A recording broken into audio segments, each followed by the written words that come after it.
एक सीधा सवाल है आपसे। ईमानदारी से जवाब दीजिए। भले जवाब आप मुझे ना दें, लेकिन खुद को जरूर दें। क्या आपका मन आज आपके कंट्रोल में है या आप मन के कंट्रोल में जी रहे हैं? सुबह कुछ करने का सोचते हैं, शाम तक वही काम टल जाता है। रात को ठानते हैं अब नहीं करूंगा, और अगली ही रात फिर वही गलती। क्यों ऐसा होता है? क्या आप कमजोर हैं? नहीं। क्या आप बेकार हैं? बिल्कुल नहीं। फिर दिक्कत कहां है? दिक्कत यहां है कि आपको कभी सिखाया ही नहीं गया कि मन को कैसे साधते हैं। एक और सवाल, क्या आपने नोटिस किया है कि आज आप चाहकर भी लंबे समय तक किसी एक काम पर ध्यान नहीं रख पाते? वीडियो बदलते रहते हैं, रील्स स्क्रॉल होती रहती हैं, लेकिन अंदर कुछ भी भरता नहीं। क्यों? क्योंकि ऊर्जा नीचे बह रही है, ऊपर नहीं उठ रही। अब अगला सवाल, क्या आपको लगता है कि आपने अपने जीवन में बहुत गलतियां कर ली हैं और अब सुधार संभव नहीं? अगर हां, तो यही सबसे बड़ा झूठ है जो आपका मन आपको सुना रहा है। और आखिरी सवाल, अगर आज कोई आपको एक ऐसा रास्ता दिखाए जिससे आपका मन शांत हो, चरित्र मजबूत हो और आत्मविश्वास वापस आए, तो क्या आप पूरी बात सुनने को तैयार हैं? अगर आपका जवाब हां है, तो यह वीडियो आपके लिए है। यहां कोई कहानी नहीं है, यहां कोई टाइम पास नहीं है। यहां सवाल हैं और उनके सीधे जवाब हैं। एक एक नियम, एक एक अनुभव, जो अगर आपने सच में समझ लिया तो जीवन अपने आप दिशा बदल लेगा। तो वीडियो को आगे बढ़ाइए और खुद को एक आखिरी मौका दीजिए। अब ध्यान से सुनिए। सबसे पहला नियम है नजर का नियम। हम में से ज्यादातर लोग यह मानने को तैयार नहीं होते, लेकिन सच्चाई यही है कि पतन की शुरुआत आंखों से ही होती है। रास्ते से गुजरते हुए अगर विपरीत लिंग दिख गया, तो गर्दन अपने आप घूम जाती है। ऊपर से नीचे तक देखने की आदत, अंगों को नापने की आदत, और फिर मन में विचारों की भीड़ लग जाती है। यही एक छोटी सी गलती बड़े पतन की नींव बनती है। ब्रह्मचर्य का मतलब दुनिया से भागना नहीं है, लेकिन दोष दृष्टि से देखना खुद के साथ धोखा है। अगर नजर शुद्ध नहीं है तो साधना टिकेगी नहीं। इसलिए पहला काम देखो, लेकिन सम्मान से निहारो मत, तोलो मत, कल्पना मत करो आंख और कान यह दो दरवाजे हैं। बाहर की दुनिया इन्हीं से अंदर आती है। अगर इन दो पर नियंत्रण आ गया, तो समझ लो आपने आधी लड़ाई जीत ली। अब दूसरा नियम, विचारों पर निगरानी। अक्सर लोग कहते हैं सोचने से क्या होता है, लेकिन सच यह है कि सोच ही सब कुछ तय करती है। एक छोटा सा विचार जो आपको मामूली लगता है, वही भीतर छुपे पुराने संस्कारों को जगा देता है, और फिर वही होता है जो आप नहीं चाहते। इसलिए शुरुआत में ही विचार को रोकना जरूरी है। अगर आप शुरुआत में नहीं रोके, तो बाद में संभालना बहुत मुश्किल हो जाता है। याद रखिए, आग को चिंगारी में ही बुझाया जाता है। लपट बन जाने के बाद बहुत कुछ जल चुका होता है। यह था दूसरा नियम। अब तीसरा नियम, शरीर को मजबूत बनाना। बहुत लोग कहते हैं हम ब्रह्मचर्य नहीं निभा पा रहे। मैं पूछता हूं, आप शरीर के साथ क्या कर रहे हो? ऊर्जा जमा तो कर रहे हो, लेकिन उसे सही दिशा नहीं दे रहे। व्यायाम सिर्फ शरीर के लिए नहीं होता, व्यायाम मन को भी स्थिर करता है। रोज अच्छा व्यायाम, पसीना निकालने वाला व्यायाम, आपके अंदर की बेचैनी को धीरे धीरे बाहर निकाल देता है। 1 घंटा रोज पूरे मन से। और अगर कोई कहे कि इससे फर्क नहीं पड़ा, तो मैं कहूंगा या तो उसने किया नहीं या ठीक से किया नहीं। व्यायाम से तनाव कम होता है, मन हल्का होता है, और ब्रह्मचर्य की ऊर्जा सही दिशा में बहने लगती है। अगर आप यहां तक बने हुए हैं, तो एक बात मैं पूरे विश्वास से कह सकता हूं, आप सिर्फ सुन नहीं रहे, आप अंदर से कुछ बदलना चाहते हैं। और याद रखिए, बदलाव की इच्छा ही बदलाव की पहली सीढ़ी होती है। अब बात सिर्फ नजर और विचारों की नहीं है, अब बात है मन को साधने की, श्वास को साधने की, और अपने अंदर की शक्ति को सही दिशा देने की। अगला नियम है प्राण पर काम करना। अक्सर लोग सोचते हैं कि मन को कंट्रोल करना बहुत मुश्किल है, लेकिन सच यह है कि मन को सीधे नहीं पकड़ा जाता। मन बहुत चालाक है। उसे जितना दबाओगे, वह उतना ही विद्रोह करेगा। लेकिन हमारे आर्षियों ने एक बहुत सीधा रास्ता बताया। श्वास। सांस चल रही है तो मन चल रहा है। सांस थमी तो मन भी ठहरने लगता है। आपने खुद अनुभव किया होगा।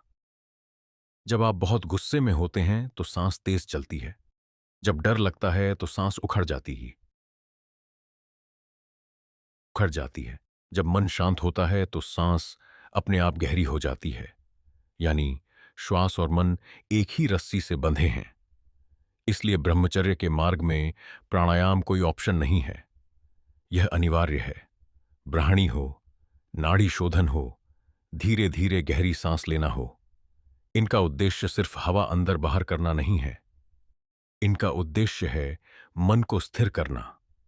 जब मन स्थिर होने लगता है तो वही विचार जो आपको बहा ले जाते थे, अब कमजोर पड़ने लगते हैं। आपको लगेगा पहले जो चीज असंभव लगती थी, अब वही आसान हो रही है। यह कोई चमत्कार नहीं है, यह विज्ञान है, अंदर का विज्ञान। अब अगला नियम सुनिए, जो बहुत कम लोग बताते हैं। मन के विपरीत जाकर काम करना। हमारा मन सुख का भूखा है। वह हमेशा आसान रास्ता चाहता है। सुबह उठने का मन नहीं, कहता है सो जाओ। व्यायाम का मन नहीं, कहता है कल कर लेंगे। पढ़ने का मन नहीं, कहता है अभी मोबाइल देख लो, और हम मान जाते हैं। यहीं से चरित्र कमजोर होना शुरू होता है। मन को अगर हमेशा उसकी पसंद का भोजन दोगे तो वह मालिक बन जाएगा और फिर आप उसके गुलाम। लेकिन जिस दिन आपने मन की एक बात नहीं मानी, उसी दिन आपने ताकत इकट्ठा करनी शुरू कर दी। ठंड है फिर भी उठ गए। मन नहीं है फिर भी व्यायाम कर लिया। आलस है फिर भी काम पर चले गए। यह छोटी छोटी जीतें आपके अंदर एक अद्भुत शक्ति पैदा करती हैं। धीरे धीरे आपका संकल्प मजबूत होने लगता है, और जब संकल्प मजबूत होता है तो ब्रह्मचर्य बोझ नहीं रहता, गर्व बन जाता है। अब अगली बात, भगवान को जीवन में स्थान देना। यहां बहुत लोग अटक जाते हैं, कहते हैं हम आधुनिक हैं, हम ये सब नहीं मानते। लेकिन मैं आपसे एक सवाल पूछता हूं, जब मन कमजोर होता है, जब इच्छा हावी होती है, शैलो, तब आप किसके सहारे खड़े होते हो? सिर्फ अपनी ताकत पर। याद रखिए, अहंकार अकेला होता है, श्रद्धा के साथ पूरा ब्रह्मांड खड़ा हो जाता है। भगवान का नाम लेना कोई कर्मकांड नहीं है, यह मन को एक ऊंचे विचार से जोड़ना है। जहां ईश्वर का स्मरण है, वहां नीच विचार टिक नहीं पाते। काम और राम एक साथ नहीं रहते। जिस अनुपात में आप ईश्वर को जीवन में लाओगे, उसी अनुपात में विकार पीछे हटते जाएंगे। इष्ट कोई भी हो, नाम कोई भी हो, भाव होना चाहिए। भाव आ गया तो आधी साधना अपने आप हो जाती है। अब एक बहुत जरूरी नियम, पछतावे से बाहर आना। बहुत लोग यहीं हार जाते हैं। मैंने बहुत गलत किया, मेरे से बहुत नुकसान हो गया, अब क्या बचेगा? यह विचार सुधार नहीं है, यह आत्मघात है। जो हो गया वह बदल नहीं सकता, लेकिन जो आज है वह आपके हाथ में है। पछतावे में रहना आज को भी खराब करना है। जिस दिन आपने तय कर लिया आज से सही चलना है, उसी दिन भविष्य सुरक्षित हो जाता है। शास्त्र कहते हैं, जो दुख अब भी आया नहीं, उससे बचा जा सकता है, और वह बचाव आज से शुरू होता है। अब अगला नियम, पाचन तंत्र। यह बात शायद आपको साधारण लगे, लेकिन यह बहुत गहरी है। अगर पेट ठीक नहीं तो मन ठीक नहीं। गलत समय पर खाना, अधिक खाना, भारी खाना, ये सब आपकी साधना को अंदर से खोखला कर देते हैं। ब्रह्मचर्य सिर्फ संयम का नाम नहीं है, यह संतुलन का नाम है। सात्विक पोषक सही मात्रा में भोजन यह शरीर को स्थिर बनाता है, और स्थिर शरीर में ही स्थिर मन टिकता है। अब अगला नियम, प्रतिपक्ष भावना। जब गलत विचार आए तो उनसे लड़ो मत, बस उन्हें अकेला मत छोड़ो। उनके सामने एक सही विचार खड़ा कर दो। काम का भाव आया, नाम जप लो। अशांति आई, किसी अपने से बात कर लो, बेचैनी आई, टहलने निकल जाओ, विचारों को दूसरे विचार से बदलो। यह बहुत प्रभावी तरीका है। अब अगली बात, ब्रह्म मुहूर्त। देर तक सोना आपको अंदर से कमजोर करता है। सुबह का समय सतोगुणी होता है। जो व्यक्ति सुबह जीत जाता है वह दिन जीत जाता है। धीरे धीरे समय बदलो, एकदम नहीं, लेकिन लगातार। सुबह उठने से स्वप्न दोष कम होता है, मन साफ रहता है और जीवन में अनुशासन आता है। अब भोजन का समय, रात देर से खाना शरीर के साथ ज्यादती है। पेट भरा हुआ, मन भारी और फिर नींद भी अशांत। जल्दी भोजन, हल्का भोजन, यह ब्रह्मचारी का मित्र है। अब सोने के नियम, पैर धोना, हाथ साफ करना, बाई करवट सोना, ये सब छोटी बातें नहीं हैं। यह शरीर को संदेश देती हैं कि अब विश्राम का समय है। जनेंद्रिय स्नान, पैरों में हल्की मालिश, यह सब अनावश्यक उत्तेजना को शांत करता है। अब लंगोट की बात, यह कोई पिछड़ापन नहीं है, यह एक साधन है। सही सपोर्ट, सही नियंत्रण, यह ब्रह्मचर्य को मजबूती देता है। अब स्वाध्याय, बिना ज्ञान के वैराग्य नहीं आता। थोड़ा थोड़ा पढ़ना, रोज पढ़ना, यही काफी है। ज्ञान धीरे धीरे आपके निर्णय बदल देता है। अब संघ की शुद्धि, सबसे पहला संघ खुद का होता है। आप अपने आप से क्या बात करते हो, वही आप बनते हो। अगर खुद से निराशा की बात करोगे तो जीवन वैसा ही होगा। अगर खुद से हिम्मत की बात करोगे तो हालात बदलने लगेंगे। अब समय की कीमत, खाली समय शैतान का घर होता है। हर पल किसी अच्छे काम में लगाओ। सेवा, साधना, शरीर, सपना, किसी एक में अब संकल्प, छोटा संकल्प लेकिन पक्का। आज से व्यायाम, आज से जल्दी उठना, आज से स्वाध्याय। छोटे कदम बड़ी मंजिल बनाते हैं। अब सोशल मीडिया, जो मन को नीचा खींचे उसे हटाओ, जो मन को ऊंचा उठाए उसे अपनाओ। अंत में पूर्ण से दूरी, यह सिर्फ आदत नहीं, यह चरित्र को खोखला करता है। अगर इससे बाहर नहीं आए तो ब्रह्मचर्य सिर्फ सपना रह जाएगा। अब बात आती है अंतिम और निर्णायक नियमों की।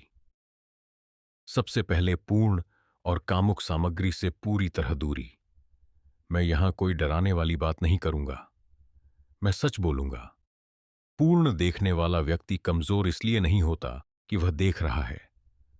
कमजोर इसलिए होता है क्योंकि वह अपने दिमाग को धीरे धीरे जटाते झर पिला रहा होता है। पहले एक चीज से उत्तेजना मिलती है, फिर वही चीज फीकी लगने लगती है, फिर उससे ज्यादा चाहिए, फिर और ज्यादा। और एक दिन ऐसा आता है जब वास्तविक जीवन आपको नीरस लगने लगता है। स्त्री सामने है लेकिन मन जुड़ नहीं रहा। शरीर साथ है लेकिन आत्मा खाली है। यही कारण है कि आज बहुत सारे युवा अंदर से टूटे हुए हैं। भले बाहर से हंस रहे हो। अगर आप सच में ब्रह्मचर्य चाहते हैं तो इस आदत से कोई समझौता नहीं। ना कभी कभी, ना आखिरी बार, ना बस आज। यह सब मन के जाल हैं। एक बार फैसला करो और फिर पीछे मत देखो। अब अगला नियम, अपने अकेलेपन को समझो। बहुत लोग काम में इसलिए गिरते हैं क्योंकि वे अकेले होते हैं। अकेलापन शरीर का नहीं, मन का होता है। दिन भर भीड़ में रहते हुए भी अगर मन खाली है तो वही खतरा है। इसलिए अकेले मत रहो। परिवार के साथ बैठो, मित्रों से बात करो या खुद को किसी उद्देश्य में लगा दो। मन को खाली छोड़ोगे तो वह आपको खा जाएगा। अब अगली बात, अपनी पहचान बनाओ। जो आदमी अपने जीवन का लक्ष्य नहीं जानता वह अपनी इच्छाओं का गुलाम बन जाता है। खुद से पूछो, मुझे क्या बनना है? मैं किस लिए जी रहा हूं? मेरे जाने के बाद लोग मुझे किस रूप में याद करें? जब यह सवाल दिल से उठने लगते हैं तो छोटे भोग अपने आप छोटे लगने लगते हैं। अब अगला नियम, संघर्ष से मत भागो। ठंड है, कठिनाई है, मन नहीं मान रहा, यही तो परीक्षा है। ब्रह्मचर्य आराम का मार्ग नहीं है, यह वीरों का मार्ग है। यह वही मार्ग है जिस पर चलकर सामान्य मनुष्य असाधारण बनता है। अब अगली बात, गिरने से मत डरो। हां, आपसे गलती हो सकती है, आप फिसल सकते हैं, लेकिन फर्क यहां है, क्या आप वहीं पड़े रहेंगे या उठ खड़े होंगे? जो गिरकर उठता है वही साधक है, जो गिरकर हार मान ले वही पराजित है। अब अंतिम और सबसे बड़ा नियम, दृढ़ संकल्प। बिना संकल्प कोई साधना नहीं टिकती। अपने मन में एक बात स्पष्ट कर लो, अब पीछे लौटना नहीं है। भले धीरे चलो लेकिन रुकना नहीं है। भले थक जाओ लेकिन भागना नहीं है। अब मैं आपको एक अंतिम बात कहता हूं जो बहुत कम लोग कहते हैं। ब्रह्मचर्य का फल तुरंत नहीं दिखता। यह बीज की तरह है, पहले जड़ बनती है, फिर तना, फिर वृक्ष और फिर फल। जो बीच में हार गया उसे कुछ नहीं मिलेगा, लेकिन जो टिक गया उसका जीवन पहले जैसा नहीं रहेगा। उसकी आंखों में स्थिरता होगी, उसकी आवाज में वजन होगा, उसके निर्णय में स्पष्टता होगी। लोग बिना कारण उसकी बात सुनेंगे, उसकी उपस्थिति असर डालेगी। यही ब्रह्मचर्य की शक्ति है। अगर आप यहां तक आए हैं तो अब यह सिर्फ एक वीडियो नहीं रहा, यह आपके और आपके भविष्य के बीच का संवाद बन चुका है। अब एक बात बहुत ध्यान से सुनिए। अधिकतर लोग ब्रह्मचर्य को नियमों की जेल समझ लेते हैं।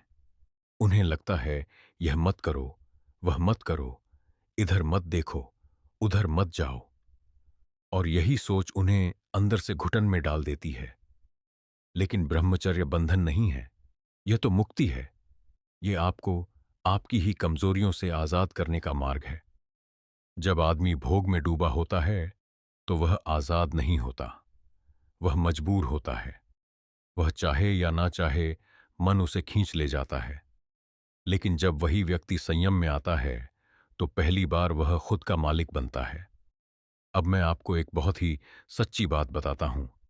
ब्रह्मचर्य का असली संघर्ष बाहर नहीं होता, यह मोबाइल में नहीं होता, यह लोगों में नहीं होता, यह परिस्थितियों में नहीं होता। यह संघर्ष आपके अकेलेपन में होता है। रात के सन्नाटे में, जब कोई देखने वाला नहीं होता, जब कोई रोकने वाला नहीं होता, वहीं पता चलता है कि आपने कितना सीखा है और कितना सिर्फ सुना है। इसलिए अब बात करते हैं अकेलेपन को साधने की। अकेलापन दो तरह का होता है, एक वह जो आपको तोड़ देता है और दूसरा वह जो आपको जोड़ देता है। जो व्यक्ति अपने अकेलेपन से डरता है वह गलत रास्तों में भागता है, लेकिन जो व्यक्ति अपने अकेलेपन में खुद से मिलना सीख लेता है वही आगे बढ़ता है। जब आप अकेले हो तो खुद से पूछिए, आज मैंने क्या सुधारा, आज मैंने क्या सीखा, आज मैंने किस पर जीत पाई। अगर दिन भर में इन सवालों का जवाब मिल गया तो समझिए दिन सफल था। अब अगली बात, ऊर्जा का उपयोग। ब्रह्मचर्य में ऊर्जा बहुत होती है और यही ऊर्जा अगर सही दिशा ना पाए तो बेचैनी बन जाती है। इसलिए जरूरी है कि आप किसी न किसी निर्माण के काम में लगे रहें। कुछ लोग शरीर बनाते हैं, कुछ लोग ज्ञान बढ़ाते हैं, कुछ लोग धन के लक्ष्य पर चलते हैं, कुछ लोग सेवा में लगते हैं। दिशा कोई भी हो, बस नीचे की ओर नहीं होनी चाहिए। ऊपर की ओर बहने वाली ऊर्जा ही जीवन को उठाती है। अब एक बात जो बहुत लोग महसूस करते हैं लेकिन बोलते नहीं। ब्रह्मचर्य के मार्ग में एक समय ऐसा आता है जब मन कहता है सब छोड़ दो ना। उत्साह रहता है ना, आनंद महसूस होता है। ऐसा लगता है जैसे जीवन बेरंग हो गया हो। अगर आपके साथ ऐसा हो रहा है तो घबराइए मत। यह अवस्था संक्रमण की अवस्था है। पुरानी आदतें मर रही होती हैं, नई अभी बनी नहीं होती। इस बीच का समय सबसे कठिन होता है। यही वह समय है जहां 90% लोग हार जाते हैं और यही वह समय है जहां 10% लोग असली साधक बनते हैं। अगर आपने इस दौर को सह लिया तो आगे का रास्ता काफी आसान हो जाता है। अब बात करते हैं आत्मसम्मान की। ब्रह्मचर्य आत्मसम्मान को जिंदा करता है। जब आप खुद की नजर में गिर जाते हैं तो दुनिया की नजर में उठना बहुत मुश्किल हो जाता है। लेकिन जिस दिन आप खुद से कह पाते हैं मैं अपने शब्दों का आदमी हूं, उसी दिन आपका आत्मविश्वास लौटता है। और आत्मविश्वास सब कुछ बदल देता है। अब एक और बात, तुलना से बचिए। आज का युवा सबसे ज्यादा इसी बीमारी से ग्रस्त है।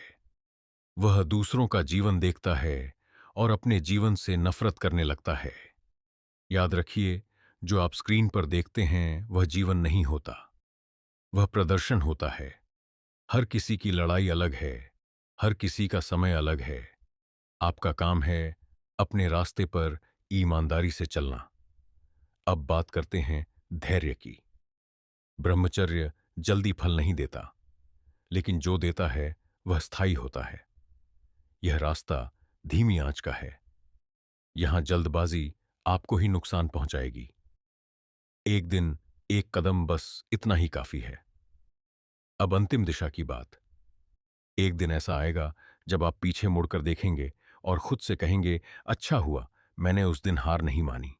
उस दिन आपको यह सब कठिन नहीं लगेगा, बल्कि गर्व महसूस होगा, और वही दिन इस साधना का फल होगा। दोस्तों, अगर आपको ऐसी ही कहानियां सुनना पसंद है, तो हमारे चैनल भक्ति सक्सेस स्टोरीज को सब्सक्राइब जरूर करें और कमेंट नमो बुद्धा जरूर लिखें।